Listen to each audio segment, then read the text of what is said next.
And I don't even need to direct it. I already see people internally saying, look, let me help you with that. Let me take that off your plate. How can I support you with that? I think bringing the team members in on big decisions is important, and also just letting people get on with it.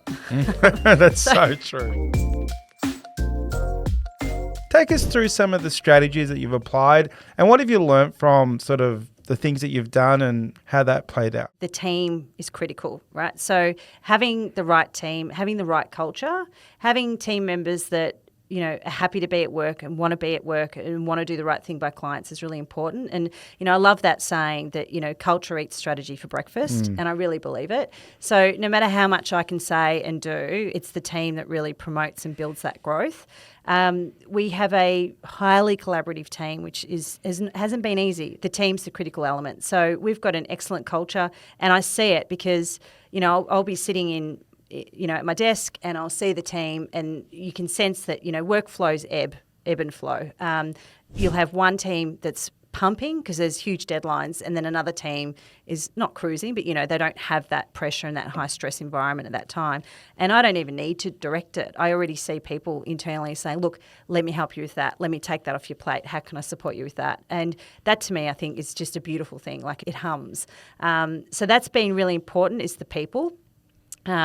And, you've got to make sometimes tough decisions as a business owner, and it's hard, especially for my personality. It's incredibly hard because that doesn't come naturally to me. So that's been a learnt lesson. Reinvestment, I think, is also important. So, in order to grow the firm, that's meant making other sacrifices and reinvesting into the business, which, again, has worked. It's worked well, especially over the last couple of years where we've grown the team quite significantly. And marketing. I think marketing is important.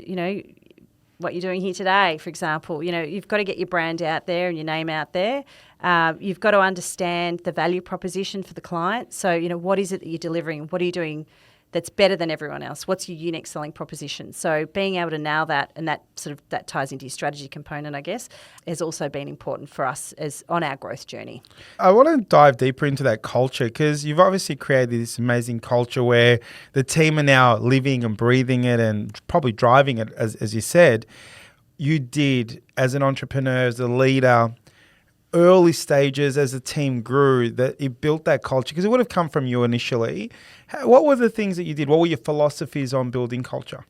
We have a very sort of open environment in the business, so which is probably unusual in a professional services environment. But the team members know what the fee structures are. They know the engagement process with the client. So I talk about firm performance with the team.